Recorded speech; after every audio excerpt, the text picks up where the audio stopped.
Good morning student. आज के इस वीडियो लेक्चर में we are going to discuss about the electrophilic substitution reaction of amines. बेटा आप लोग एमाइंस के केमिकल प्रॉपर्टीज़ को पढ़ रहे हैं, उसी में एक इम्पॉर्टेंट प्रॉपर्टीज़ है जिसको हम बोलते हैं इलेक्ट्रोफिलिक सब्स्टिट्यूशन रिएक्शन।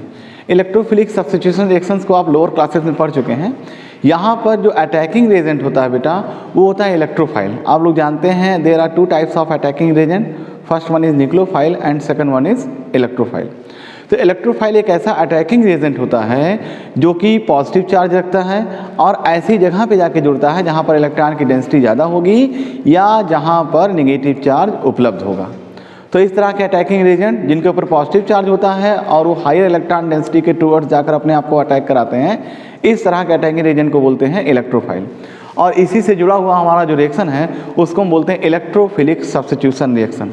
इसका क्या मतलब होगा बेटा, अगर इलेक्ट्रोफाइल किसी एक ग्रुप को या किसी एटम और मॉलिक्यूल को सब्स्टिट्यूट करके खुद उसकी जगह पे लग जाता है, तब इस तरीके के जो रिएक्शंस होते हैं उनको बोलते हैं इलेक्ट्रोफिलिक सब्स्टिट्यूशन रिएक्शन।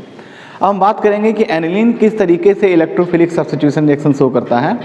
इस चीज़ को समझने से पहले हमें मालूम होना चाहिए कि एनिलीन जो स्पेसिफिक रेजोनेटिंग स्ट्रक्चर शो करता है वो कैसे दिखाता है। तो देखो बेटा, यहाँ पर आपके लिए एनिलीन के रेजोनेटिंग स्ट्रक्चर बना दिए गए हैं। इस रेजोनेटिंग स्ट्रक्चर में अगर आप ध्यान से देखेंगे तो ये आपका आर्थो पोजीशन है और ये आपकी पैरा पोजीशन है एनिलीन में। तो यहाँ दो पोजीशंस पर इलेक्ट्रॉन की डेंसिटी आपको बढ़ती हुई दिखाई पड़ रही है।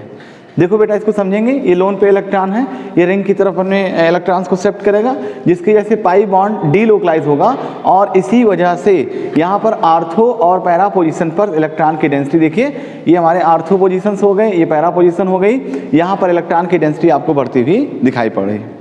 और सिंपली जैसे आपको बताया गया बेटा, अब क्या है, अब इलेक्ट्रोफाइल्स इन पोजीशंस पर अटैक करेगा और प्रोडक्ट का फॉर्मेशन करेगा। तो इस तरह की जितनी भी एक्टिविटी होती है, जितनी भी केमिकल रिएक्शंस होती है, उनको हम एक कैटेगरी के अंतर्गत डिस्कस करते हैं, उसको बोलते हैं इलेक्ट्रोफिलिक सब्स्टिट्यूशन रिएक्शन। अब चलिए कुछ एग्जांपल्स के थ्रू इनको समझा जाएगा। पहला एग्जांपल्स हो गया बेटा ब्रोमिनेशन का। ब्रोमिनेशन क्या है, अगर एनिलीन को ब्रोमीन के साथ रिएक्ट कराएंगे, एक्चुअली ब्रोमीन वाटर होता है, ब्रोमीन वाटर में रिएक्ट कराते हैं तो हमारे यहाँ पर देखिए ट्राई ब्रोमो एनिलीन कंपाउंड का फॉर्मेशन हो रहा है।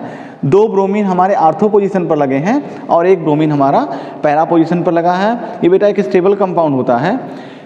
ये रिएक्शंस बहुत इंपॉर्टेंट हैं क्योंकि ये नॉर्मल रिएक्शन नहीं है, सब एक्सेप्शन से भरे हुए रिएक्शन है। अब यहाँ पर देखिए 1 2 3 या इस तरह से ट्राई ब्रोमो एनिलीन का जो फॉर्मेशन हुआ है ये क्यों हुआ है, इसको समझा जाएगा। तो सबसे इम्पॉर्टेंट बात यह है कि एनिलीन के अंदर लोन पेयर इलेक्ट्रॉन होने के कारण ये बहुत ही रिएक्टिव होता है। फिर से देखेंगे कि 3 तरह के या 1 2 3 यानी कि आर्थो और पैरा सभी पोजीशन पर ब्रोमीन को कैसे ऐड कर रहा है। तो इसको समझने के लिए इसको देखेंगे कि जो एनिलीन होता है ये बहुत ही ज़्यादा रिएक्टिव होता है। इसके ऊपर रिएक्टिविटी का नेचर क्यों होता है, क्योंकि इसके पास extra lone pair electron present होते हैं और ये लोन पेयर इलेक्ट्रॉन बहुत तेज़ी के साथ रिंग के अंदर इलेक्ट्रॉन की डेंसिटी को इंक्रीज करते हैं, जिसकी वजह से आर्थो और पैरा दोनों तरह की पोजीशन पर ब्रोमीन का एडिशन इजीली हो जाता है और इस तरह से ट्राई ब्रोमो एनिलीन कंपाउंड का फॉर्मेशन करता है। दूसरा रिएक्शन देखेंगे बेटा नाइट्रेशन। नाइट्रेशन में हम लोग यूज करते हैं HNO3 और कॉन्सेंट्रेट सल्फ्यूरिक एसिड। इसके थ्रू हम इलेक्ट्रोफाइल जनरेट करेंगे जिसको बोलते हैं नाइट्रोनियम आयन।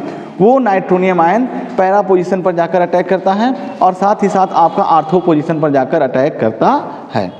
तो दोनों चीज़ आपको सिंपली समझ में आ रही होंगी कि आर्थो और पैरा दोनों तरह के कंपाउंड का फॉर्मेशन होता है, लेकिन नाइट्रेशन के केस में एक ट्विस्ट है, यहाँ पर मेटा नाइट्रो एनिलीन कंपाउंड का भी फॉर्मेशन होता है।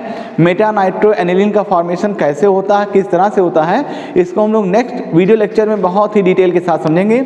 फिलहाल आगे बढ़ते हैं। अगला एग्जाम्पल हमारे पास है बेटा वो है सल्फोनेशन। सल्फोनेशन में इलेक्ट्रोफाइल को जनरेट करने के लिए हम कंसंट्रेट सल्फ्यूरिक एसिड के 2 मॉलिक्यूल को यूज़ करेंगे बेटा।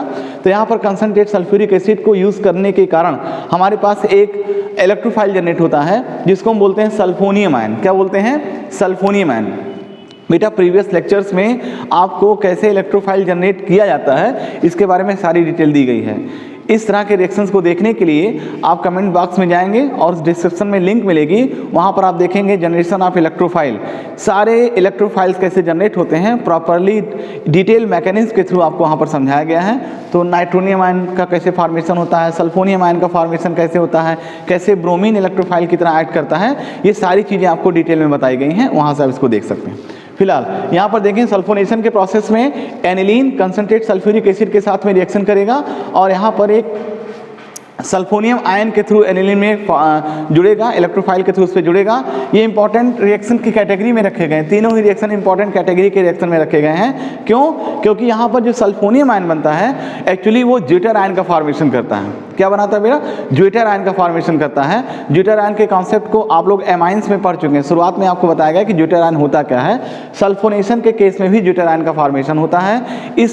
इस कंटेंट को भी हम नेक्स्ट वीडियो लेक्चर में डिस्कस करेंगे कि ज्यूटर आयन किस तरीके से आपका सल्फ्यूरिक एसिड या एनिलीन और सल्फोनियम आयन के बीच में डेवलप होता है। इसको हम नेक्स्ट वीडियो लेक्चर में डिस्कस करेंगे।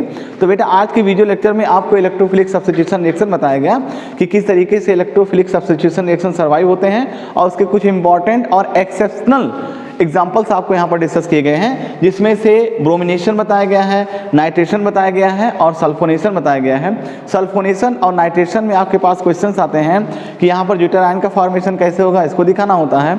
और साथ ही साथ नाइट्रेशन में आपको बताना होता है कि how meta nitro product are obtain in case of aniline. इसको आपको डिस्कस किया जाएगा नेक्स्ट वीडियो लेक्चर में। आज के वीडियो लेक्चर में इतना ही है। Thank you.